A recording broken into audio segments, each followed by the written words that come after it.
Agora, 8 horas e 8 minutos, 8 e 8, Informa Digital ABC, mais uma vez agradecendo a nossa audiência, você que acompanha todos os dias o Jornal ABC até as 9 horas da manhã, você que nos acompanha pela internet, pelas redes sociais, obrigado pelo carinho da audiência. Como anunciado, São Caetano do Sul segue em pauta e agora recebemos aqui em nossos estúdios, mais uma vez, o pré-candidato a prefeito pelo PEN. Ele é o presidente também do Partido Ecológico Nacional em São Caetano do Sul, Gilberto Costa. Gilberto, muito bom dia, obrigado pela presença. Leandro, bom dia a todos também, obrigado pelo carinho, né, Leandro? E a nossa presença aqui, quando convidado, já falei isso em todas as oportunidades que estive aqui, estarei sempre presente. A democracia tem a sua sustentação, sua sustentabilidade através da imprensa. E eu não abro mão de respeitar a imprensa. E vocês aqui fazem um jornalismo tão ímpar que nos dá a obrigação de aceitar sempre o convite de vocês. Obrigado, Leandro, obrigado, Tiago, obrigado a todos que nos escutam e nos acompanham. Obrigado pelo carinho. E uma semana importante, Gilberto, até atualizando os fatos, antes de falar propriamente do cenário de São Caetano do Sul, desses dias que antecedem as chamadas convenções. Segunda-feira teve um evento importante do PEN, um evento macro-regional, envolvendo não só as cidades do ABC, mas cidades da região metropolitana de São Paulo, e teve São Caetano como cidade anfitriã, o PEN de São Caetano recebendo esse evento, centenas de pessoas na Câmara Municipal, gente para fora também, e a fala do presidente nacional Adilson Barroso, reforçando o apoio e a confiança do partido na sua pré-candidatura a prefeito. O que representou esta agenda ao PEN e especialmente a confirmação e o fortalecimento da sua pré-candidatura a prefeito? Ô, Leandro, primeiro deixa eu entregar a você aqui um informativo nosso, uma prestação de conta daquilo que eu já fiz como vereador e secretário de esporte na nossa cidade. Repasso às suas mãos e do Tiago com muito carinho. Obrigado, Gilberto. Obrigado a você. Olha, a realização desse evento dentro da cidade de São Caetano, na última segunda-feira, confirma que o nosso trabalho está sendo reconhecido pelo partido no estado de São Paulo e no país. Isso tem nome: seriedade. Eu sempre fui muito sério trabalhando, as pessoas, inclusive de vez em quando, quem não me conhece, espanta pela seriedade que eu tenho na condução da vida pública e das coisas públicas, né? Um partido, ele é aberto, todo mundo pode ser filiado a um partido, então ele é público. E por ser público, não quer dizer que a gente tenha que ver de forma solta. Nós temos que trabalhar com muita seriedade. Então foi um reconhecimento quando o partido nos dá, às vésperas de uma eleição municipal, a chegada de um evento macro-regional. Foi demonstração de reconhecimento do partido nacionalmente falando, através do nosso presidente Adilson Barroso, de reconhecer que ao longo desses 3 anos o PEN de São Caetano está sendo muito bem conduzido, com muita seriedade, com muita responsabilidade e seguindo o estatuto fielmente do partido. Perfeito. E os encaminhamentos a partir dessa agenda, Gilberto? Claro, um dos destaques, prioridade do PEN é São Caetano do Sul, mas qual o grande objetivo do partido nas eleições de outubro, tendo em vista aqui o cenário regional e o estado de São Paulo? O partido, ele disputa, Leandro, pela primeira vez uma eleição municipal, porque é um partido novo, jovem. Eu digo sempre que ele é novo, jovem e grande, não pequeno, porque ele nasceu grande, né? Agora, é uma eleição que o partido e o presidente nacional e toda a nossa cúpula está muito atenta, porque como é uma eleição, é a primeira vez que o partido disputa uma eleição municipal, imagina todos que nos escutam, a gente ganhando as eleições na cidade de São Caetano. Para o partido, isso tem um significado, uma representação de grandeza que é sem dimensão. Nós vamos ganhar diversas cidades no Brasil, mas São Caetano, aqui na região do Grande ABC, é uma cidade extremamente importante, uma cidade que representa muito no estado de São Paulo e que já fomos várias vezes a melhor do país em diversas avaliações. Então, para o partido está muito de olho nisso, está muito atento a essa eleição e, se Deus permitir, nós emplacaremos o próximo prefeito. E Gilberto, a gente tem o costume, a mania de avaliar nos bastidores. Parece que em São Caetano a eleição não é 2 de outubro. Você vem falando isso há 2 anos. Tempo. Parece que a eleição é o final de semana que vem, porque, diferentemente das outras cidades, a quase todo dia tem uma novidade, uma movimentação diferente na política de São Caetano. Apesar de ser uma cidade pequena geograficamente, a política hoje, sem dúvida alguma, mais movimentada do ABC é na cidade de São Caetano, pelos nomes colocados no cenário e etc. Por exemplo, chamou a atenção o fato da renúncia do pré-candidato Aparecido Viana. Ultimamente ele não estava se movimentando no cenário, já aguardava-se essa saída dele, mas não tinha certeza do dia e do horário, e isso foi feito ontem à tarde. Qual que é o impacto disso no cenário? Olha, no aspecto de retirar a sua pré-candidatura, já vinha se falando muito na cidade de alguns nomes. E, inclusive já se falaram bastante até do meu. Então, é natural na política, é esperado na política, para quem tem essa vivência, essa experiência, né? Que a pessoa lança seu nome para uma avaliação popular, ele trabalha isso, e lá na frente, se ele vê que a situação não é favorável, ele repensa, ele recompõe, e aí ele retira oficialmente a sua pré-candidatura. Por isso que tem o nome, pré-candidatura, né? Que é uma precaução que a pessoa tem antes de firmar qualquer colocação. Agora, o que nós temos que aguardar daí para frente é qual vai ser o posicionamento do partido que ele é filiado, que é o PSC. Isso. Inclusive, que até o dia de ontem ele é o presidente da Executiva Municipal. Em que encaminhamento, qual a direção que eles vão nortear a vida deles para as eleições de 2016? Afinal de contas, eles não têm candidato a prefeito, neste caso, mas eles têm chapa de vereadores. E os vereadores, com certeza, querem um encaminhamento, né? E esse encaminhamento passa pela executiva do partido, naturalmente passa pelas mãos do próprio Aparecido Viana. Mas a conduta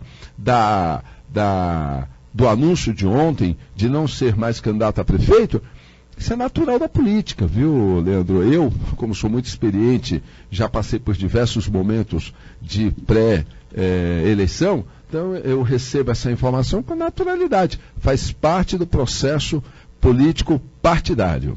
Agora, Gilberto, outro ponto também importante, não me recordo de ter um super domingo como esse previsto, dia 24 de julho, convenções marcadas do prefeito Paulo Pinheiro, do ex-prefeito Auríquio, as convenções do PEN e da sua pré-candidatura Gilberto Costa, e também convenção marcada do pré-candidato Fábio Palácio. Em algum outro momento da história de São Caetano, teve uma situação parecida com essa? Não, porque eu também não me recordo de termos, assim, 4 nomes que possam serem chamados de 4 nomes fortes num pleito eleitoral, correto?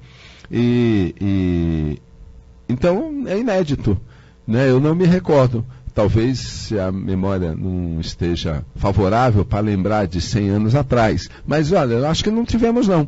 É inédito 4 bons nomes estarem fazendo as suas convenções para oficializar as candidaturas no mesmo dia. Então é chamado de domingo D, né? Domingo D, verdade, domingo, né? É verdade. Muito legal. Isso é muito bacana, porque um dia antes, Leandro, a cidade vai estar também, e aí é uma área que eu gosto de falar muito, que é o esporte. Sem dúvida, ela vai estar dia 23 recebendo a passagem da tocha olímpica na cidade. Isso já vai gerar um movimento diferenciado dentro da nossa cidade. Eu estou muito honrado porque o Silvio Moraes, que é do PEN, ele é um atleta, é um ex-atleta, é um professor de educação esportiva, vai conduzir a tocha olímpica, né? Vai ser um dos. E eu estou muito feliz com isso. E então sábado a cidade passa por um acontecimento nacional e mundial, que é a chegada e a passagem da tocha olímpica no nosso município. E no domingo é o domingo D, aonde começa a se clarear aí para a sociedade e chamar a atenção do eleitor que ele tem 2 de outubro que decidir quem serão os próximos vereadores, quem será o próximo vice-prefeito e quem será o próximo prefeito da cidade de São Caetano. Que bacana, domingo feliz, e a gente fica contente de estar participando mais uma vez dessa história, de algo diferenciado. A minha vida é pautada nisso, né? Ou disso, porque você vê que eu sou o vereador mais votado da história da cidade, proporcionalmente do país, dentro de uma cidade pequena como a nossa, eleitoralmente falando. Isso são fatos, né, diferenciados, que nos dá muita marca, né? Participei da primeira medalha olímpica do nosso atleta, o Arthur Zanetti, fui com o Gilberto Costa secretário, e agora é o Domingo D. E nós da imprensa vamos ter de nos dividir em 4 lá no Domingo D. Sugiro geração de emprego no mundo da comunicação. Boa. Gerar emprego como? Contratando bons profissionais para somar com esses que já tem, para cobrir essa façanha no domingo do dia 24 na cidade de São Caetano. Domingo histórico. Agora, eu quero pegar justamente esse gancho, Gilberto, pelo seguinte: São Caetano do Sul, uma cidade pequena do ponto de vista geográfico, como nós destacamos, mas grande no que diz respeito ao volume orçamentário, no que diz respeito a indicadores, ao que significa para o estado de São Paulo. Agora, o que vai fazer a diferença ou pode fazer a diferença para o eleitor? Há tanto tempo, como você mesmo disse, São Caetano não tem uma disputa tão forte e acirrada como essa, com 4 grandes nomes colocados no cenário e com um tempo menor de campanha também. Pela primeira vez, 45 dias e não mais 90 dias de campanha. O que vai fazer a diferença para que o eleitor opte por uma e não outra pré-candidatura nesses 45 dias? Primeiro, o fato da mudança na lei me agrada muito, porque a gente está tendo mais condição de debater e planejar e vai ter menos tempo de campanha. Significa que você vai ter menos barulho, menos confusão, menos pirotecnia, porque campanha também tem esse espaço da pirotecnia. Então eu acho fantástico isso, porque a gente tem na clareza da lei que nós temos mais tempo para debater, para dialogar, para conversar e menos tempo para fazer campanha. E no aspecto de decisão do eleitor, eu acredito que é a história. A história de cada um. O serviço prestado de cada um. O que essas pessoas, o que esses candidatos têm de legado familiar, de postura pessoal. Eu gosto muito de dizer que sou ficha limpa.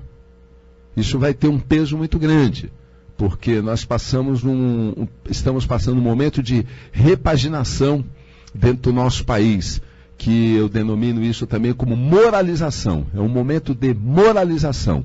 Os princípios têm que voltar a ser maior dentro do nosso país, e São Caetano não é diferente. Então, história, respondendo você, a história de cada um, né, o trabalho de cada um, e aí eu acho que o munícipe vai se posicionar mais favorável para quem tiver mais essa história, para quem tiver mais trabalho e serviço prestado para a sociedade. E demonstrar que tem uma proposta de governo que se aproxima mais do pensamento do seu morador, da sua cidade, que ela é mais real, menos fictícia. E então eu acho que é por aí, Leandro, te respondendo. Mas eu acho que vai prevalecer história. Tiago Oliveira participa conosco aqui também da entrevista com o pré-candidato a prefeito de São Caetano, Gilberto Costa. Pois não, Tiago? Tudo bem, Gilberto? Mais uma vez, bom dia. Tiago, bom dia. Tudo bem, né? Graças a Deus. Obrigado pelo carinho sempre. Tudo tranquilo. Gilberto, a gente está falando da convenção, logo vai acontecer, dia 24. Como é que está a discussão a respeito do vice? Já definiu? Se não definiu, qual o critério que você vai utilizar para essa escolha? Como é que está essa discussão dentro do partido? A discussão está bem democrática. Ela é uma discussão saudável. Quando você tem aí diversas opções, porque é fantástico isso, né? E nós temos, graças a Deus, então a discussão está saudável, está democrática, todo mundo palpitando, todo mundo falando, e já nós vamos escolher. A gente tem um partido, e membros do partido, e filiados do partido, que são pessoas muito sensatas, pé no chão, tá certo? Eu também sou muito sensato, eu não defino nada na implosão, eu defino as coisas sempre no diálogo, né? Então, tá muito bacana. O encaminhamento vai ser dado por todos, não por um, por todos. E tá muito legal. E mais legal ainda a gente chegar neste momento onde você tem algumas opções e opções boas. Mas chapa pura vai ser escolha caseira, Gilberto. Olha, a escolha caseira é um caminho. É um caminho. Eu me lembro recentemente respondendo uma entrevista de um profissional da imprensa, ele falou de partidos. Eu disse, podem ficar com os partidos, eu fico com o eleitor.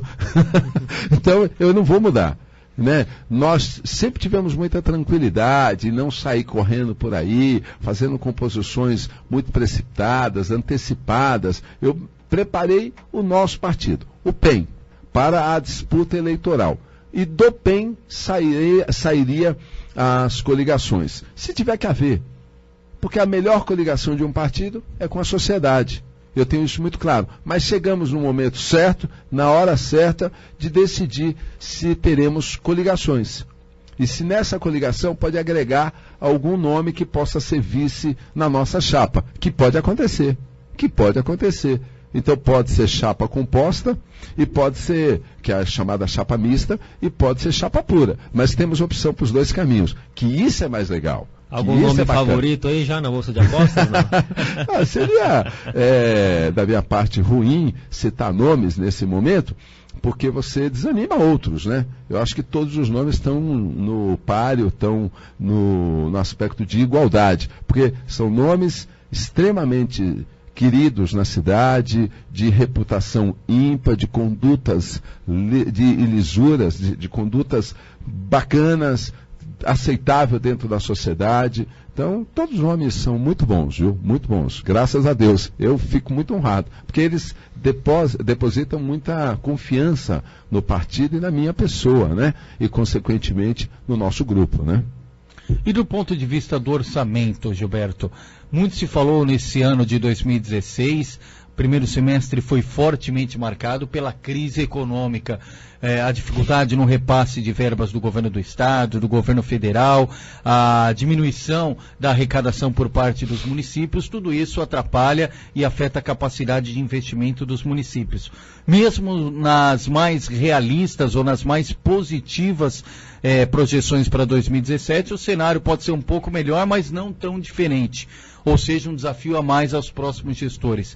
Como é que São Caetano do Sul, que sempre se comportou até de uma forma independente, autônoma no que diz respeito aos investimentos, pode se sair neste momento de crise econômica? Eu respondo isso para você, Leandro, com muita tranquilidade.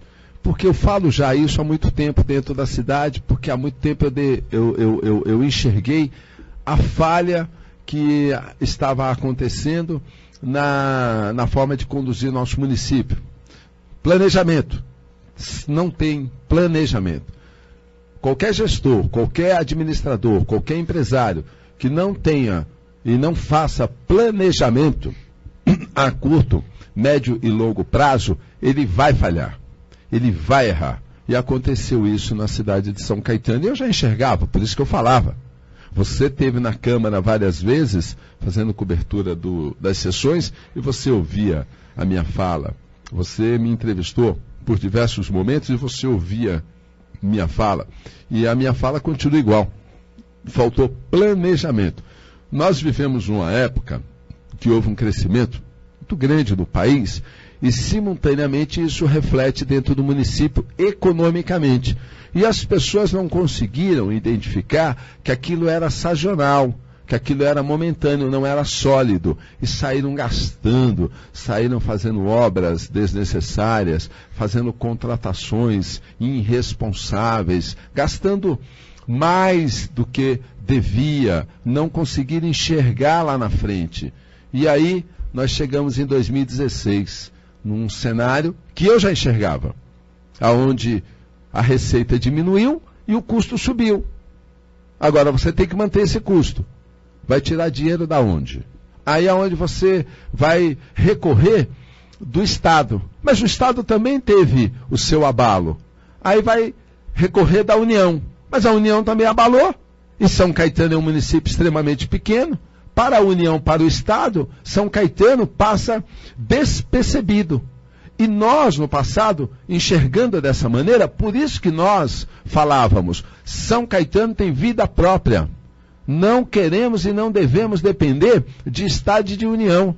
Porque na hora que fosse, ou na hora que precisasse depender, por sermos muito pequenos, eles não iríamos nos enxergarmos. É o que está acontecendo. Não acontece nada na cidade, por quê? Porque o Estado não nos enxerga, porque a União não nos enxerga. E aí a gente estagnou e não tem para quem se socorrer. Olha que triste, que lamentável. E aí, o que aconteceu? Falta de planejamento e irresponsabilidade. A palavra é essa, irresponsabilidade de quem estava conduzindo ou de quem conduz o orçamento e a cidade. Que pena, mas tem solução, tem jeito. Vai ter que fazer a política do impacto, o choque de gestão. Vai ter que trabalhar com menos, porque você trabalhando com menos, você planeja mais e você trabalha com mais qualidade. Põe o gestor para pensar, põe as pessoas que estão na sua equipe para trabalhar mais, o dobro, o triplo. Não trabalharei com quantidade, vou trabalhar com qualidade. E com este pensamento nós vamos trazer o orçamento para uma realidade e São Caetano, num curto espaço de tempo, vai voltar a ser aquele município que sempre viveu em harmonia, tranquilo e mais, com as suas contas em dia, que é triste e lamentável, e eu venho acompanhando isso há mais de 10 anos, fornecedores da nossa cidade dizendo o seguinte: não recebo, não recebi, está atrasado. Mas quanto tempo? 3 meses, 5 meses. Aí você faz aquela manobra de empenhar verba de um ano para o outro, que é a chamada pedalada fiscal, que levou ao impeachment, ao afastamento da presidente Dilma. Quer dizer, aquilo que aconteceu em Brasília, que era fictício, que era lunático, que era faraônico, também aconteceu em São Caetano. Estou falando de São Caetano, poderia enumerar também outros municípios, mas São Caetano especialmente, porque é lá que eu vivo, é lá que eu sou homem público, é lá que eu conduzo e crio a minha família. Tá certo? São Caetano passa pelas pedaladas fiscais. Isso significa enganar uma cidade, enganar uma sociedade e enganar o seu próprio governo. Porque na hora que você está fazendo com dinheiro que não existe, você está se enganando. Você está empenha para o ano seguinte. Aí chega janeiro, fevereiro, março, que a receita sobe, sai pagando. Mas não está pagando o atual, está pagando o passado. Mas está endividando já para o final do ano de novo. Isso não pode, não deve. Eu sou de uma geração que se tem, faz. Se não tem, aguarda. Se eu tenho dinheiro, eu gasto. Se eu não tenho, eu não gasto. Se eu não estou trabalhando, eu não faço dívida. Se eu ganho 10, eu gasto 8, guardo 2. Não se eu ganho 10, gasto 12, já endivido 2 para o mês seguinte. Isso não pode, isso é irresponsabilidade, isso seja na vida privada ou na vida pública. Neste caso aconteceu e está acontecendo em São Caetano e vem há 10 anos. Vem há 10 anos. E nós perdemos o brilho. O povo de São Caetano está triste, está chateado. Ora, claro, cadê a cesta básica? Se uma cesta básica não chega na casa do morador, significa que o município empobreceu. Se o remédio não tem, significa que o município empobreceu. Porque eu estou falando de coisas simples, básicas. Eu não estou falando de uma cirurgia de alta complexidade, muito menos na construção de um complexo esportivo. Estou falando de coisa básica. Um remédio que custa R$10, 20, 30, 50, uma cesta básica que custa R$50. A hora que isso começa a faltar, a falhar, e os seus fornecedores da cidade começam a reclamar que estão atrasados nos seus recebimentos, nós estamos naufragando. Mas tem solução. Por quê? Porque a cidade é pequena, a cidade é quase pronta, uma população pequena para cuidar e um orçamento alto. Por isso que nós somos a maior renda per capita do país. Então nós temos condição de resolver o problema rapidamente, com seriedade, com planejamento, tá certo? Não com quantidade, sim com qualidade. Nós não temos que estar preocupados em mostrar para o mundo que somos os melhores. Nós temos que praticar a melhoria para a nossa cidade, no nosso tamanho, com a nossa humildade e enxergando as nossas casas e os nossos quintais. Eu não estou preocupado com São Paulo ou com o Brasil, estou preocupado com São Caetano e o nosso povo. Mania de grandeza não leva a lugar nenhum. Quando você é grande, você é. Mas quando você pensa que você é, você já começou a se enganar porque você não é. São Caetano é uma cidade pequena, de um povo humilde, de um povo trabalhador e que só quer terminar o mês honrando os seus compromissos. Se o povo pensa assim, ele quer que o gestor, o seu prefeito, pense igual. São Caetano é uma cidade honesta, de um povo honesto. É triste ver o que está acontecendo. E, infelizmente, isso vem há mais de 10 anos, e eu já dizia isso. Vocês se lembram muito bem que vocês me entrevistaram várias vezes. Ou seja, Gilberto, apesar da crise econômica, o orçamento que São Caetano tem hoje é mais que suficiente para tocar a cidade, honrar os compromissos. É uma questão mais de gestão do que de falta de dinheiro. Mas Claro. Como é que você pode, e eu não estou aqui criticando ninguém, eu estou apontando e respondendo a sua pergunta. Como é que você pode ter um município com 15 quilômetros quadrados, onde você tem 10 mil funcionários públicos? Tem algo errado, a conta não fecha. Se você chamar todo esse povo para trabalhar hoje, será que tem mesa e cadeira para todo mundo? Tem algo errado. Então, vamos corrigir o erro, porque corrigindo o erro, você toca a cidade tranquilamente. Volto a dizer, quando você tem, faz. Quando você não tem, espera. Isso se chama planejamento. Com planejamento, você vai longe. Sem planejamento, você quebra, você fale. E é o que está acontecendo. Eu não sei quem errou, não estou aqui para culpar ninguém, não quero ficar dando nomes, mas a gente enxerga a falha. E a falha é falha de gestão. Claramente. E na atual gestão, houve-se muita troca de secretários. Isso naufragou em todas as secretarias, porque não houve política a médio e longo prazo. Então essa inconstância, essa constância de troca de secretários não deu tempo para nenhum deles planejar sua secretaria. Isso reflete no executivo, que naturalmente reflete na cidade. E gestão anterior? Gestão anterior gastou o que não devia. Construiu-se demais e deixou um custo social e um custo de manutenção e operacional altíssimo para a cidade, desnecessário. E aí perdeu-se o controle. No que perdeu-se o controle, vem aquilo que a gente não quer ver, aquilo que a gente não quer assistir, aquilo que a gente não quer ler. Por exemplo, como funcionários fantasmas, super salários, falta de medicamento, falta de médico, falta de segurança. Isso é terrível. Eu sou morador da cidade. Eu não vejo isso com alegria, eu vejo com tristeza. Eu sou de uma geração onde a gente está acostumado a ganhar títulos regionais, títulos de jogos abertos no interior, cidade mais segura do país, a melhor cidade para se morar, o melhor índice de desenvolvimento humano, a melhor renda per capita do país, a melhor cidade para o idoso viver, a cidade que não tem uma criança fora da escola. Meu Deus, cadê tudo isso? Então, quando eu vejo reclamação, eu fico triste, porque eu estou acostumado com outra São Caetano.